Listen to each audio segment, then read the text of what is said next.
ಕ್ರಿಸ್ತನನ್ನು ಪ್ರತಿಫಲಿಸುವಂತೆ ನಿಮ್ಮ ಆತ್ಮಗಳನ್ನು ವಾಕ್ಯದಲ್ಲಿ ಬಲಪಡಿಸುವ ಅನುದಿನದ ಧ್ಯಾನ. ಇಂದಿನ ಧ್ಯಾನದ ಶೀರ್ಷಿಕೆ, ನಮ್ಮ ಶುದ್ಧೀಕರಣದ ಸಾಧನವು ದೇವರ ವಾಕ್ಯವಾಗಿದೆ. ಈ ದಿನದ ದೇವರ ವಾಕ್ಯ, ಇವರು ನಿಜವಾಗಿ ಪ್ರತಿಷ್ಠಿತರಾಗಬೇಕೆಂದು ಇವರಿಗೋಸ್ಕರ ನಾನು ನನ್ನನ್ನು ಪ್ರತಿಷ್ಠೆಪಡಿಸಿಕೊಳ್ಳುತ್ತೇನೆ. ಯೋಹಾನನು 17ನೇ ಅಧ್ಯಾಯ 19ನೇ ವಚನ. ಅಂಧಕಾರದ ಶಕ್ತಿಯೊಂದಿಗಿನ ತನ್ನ ಅಂತಿಮವಾದ ಹೋರಾಟಕ್ಕೆ ಹೋಗುವ ಮೊದಲು ಯೇಸು ತನ್ನ ಕಣ್ಣುಗಳನ್ನು ಪರಲೋಕದ ಕಡೆಗೆ ಎತ್ತಿ ತನ್ನ ಶಿಷ್ಯರಿಗಾಗಿ ಪ್ರಾರ್ಥಿಸಿದನು. ಇವರನ್ನು ಲೋಕದೊಳಗಿಂದ ತೆಗೆದುಕೊಂಡು ಹೋಗಬೇಕೆಂದು ನಾನು ಕೇಳಿಕೊಳ್ಳುವುದಿಲ್ಲ, ಕೆಡುಕನಿಂದ ತಪ್ಪಿಸಿ ಕಾಪಾಡಬೇಕೆಂದು ಕೇಳಿಕೊಳ್ಳುತ್ತೇನೆ.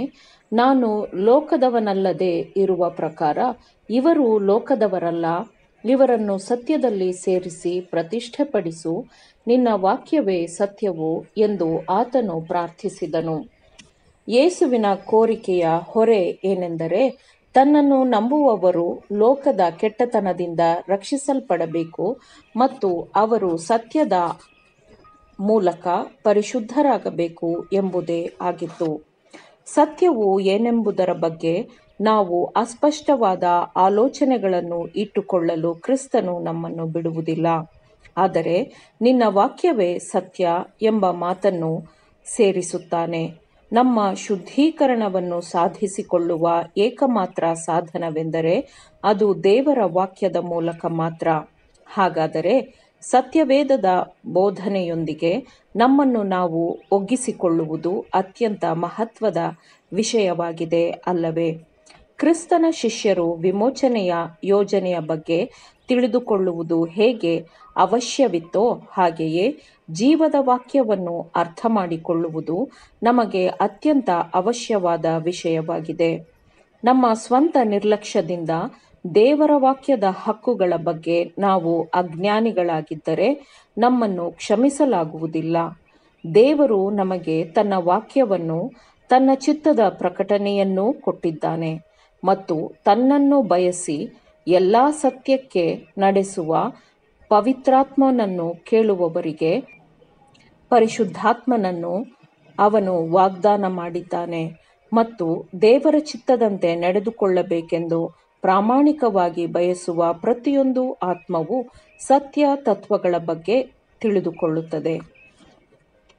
ಮನಸ್ಸು ಒಪ್ಪುವ ಅದ್ಭುತಗಳ ಮೂಲಕ ಯೇಸುವಿನ ಉದ್ದೇಶವನ್ನು ತೋರಿಸಿಕೊಡಲಾಯಿತು. ಆತನ ಸಿದ್ಧಾಂತವು ಜನರನ್ನು ಬೆರಗುಗೊಳಿಸಿತು. ಇದು ಹೃದಯದ ಅಗತ್ಯತೆಗಳನ್ನು ಪೂರೈಸುವ ಸತ್ಯದ ವ್ಯವಸ್ಥೆಯಾಗಿತ್ತು. ಆತನ ಬೋಧನೆಗಳು ಸರಳವಾಗಿಯೂ ಸ್ಪಷ್ಟವಾಗಿಯೂ ಮತ್ತು ಸಮಗ್ರವಾಗಿಯೂ ಇತ್ತು.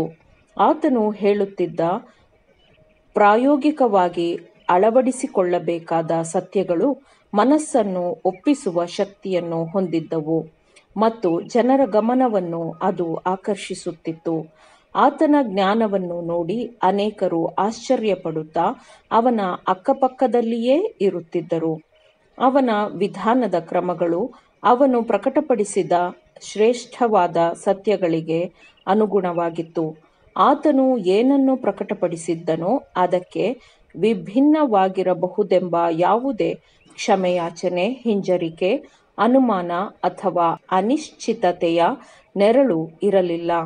ಲೋಕದವುಗಳ ಬಗ್ಗೆ, ಪರಲೋಕದವುಗಳ ಬಗ್ಗೆ, ಮಾನವತ್ವದ ಬಗ್ಗೆ, ದೈವತ್ವದ ಬಗ್ಗೆ ಸಕಾರಾತ್ಮಕವಾದ ಅಧಿಕಾರದೊಂದಿಗೆ ಆತನು ಮಾತನಾಡಿದನು ಮತ್ತು ಜನರು ಆತನ ಬೋಧನೆಗೆ ಆಶ್ಚರ್ಯಪಟ್ಟರು.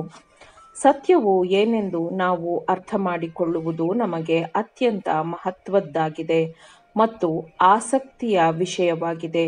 ಎಲ್ಲ ಸತ್ಯಕ್ಕೂ ನಡೆಸುವ ಮಾರ್ಗದರ್ಶನಗಳನ್ನು ಹೊಂದಿಕೊಳ್ಳುವಂತೆ ನಮ್ಮ ಮನವಿಗಳು ತೀವ್ರವಾದ ಶ್ರದ್ಧೆಯಿಂದ ಇರಬೇಕು. ದಾವೀದನು ದೈವಜ್ಞಾನ ಪ್ರಕಾಶವನ್ನು ಮೆಚ್ಚಿಕೊಂಡನು ಮತ್ತು ದೇವರ ವಾಕ್ಯದ ಶಕ್ತಿಯನ್ನು ಗುರುತಿಸಿದನು. ನಿನ್ನ ವಾಕ್ಯಗಳ ಪ್ರವೇಶವು ಬೆಳಕನ್ನು ಕೊಟ್ಟು ಮೂರ್ಖರಿಗೆ ಗ್ರಹಿಕೆಯನ್ನು ಉಂಟುಮಾಡುತ್ತದೆ ಎಂದು ಅವನು ಹೇಳಿದನು. ಬೆಳಕನ್ನು ಆಶಿಸುವವರು ಧರ್ಮಶಾಸ್ತ್ರವನ್ನು ಹುಡುಕಲಿ, ಧರ್ಮಶಾಸ್ತ್ರವನ್ನು ಧರ್ಮಶಾಸ್ತ್ರದೊಂದಿಗೆ ಹೋಲಿಸಿ ನೋಡಲಿ ಮತ್ತು ಪರಿಶುದ್ಧಾತ್ಮನ ಪ್ರಕಾಶಕ್ಕಾಗಿ ದೇವರಲ್ಲಿ ಬೇಡಿಕೊಳ್ಳಲಿ. ಯಾಕಂದರೆ ಹುಡುಕುವವರಿಗೆ ಸಿಕ್ಕುತ್ತದೆ ಎಂಬುದು ವಾಗ್ದಾನವಾಗಿದೆ. ಆಮೇನ್.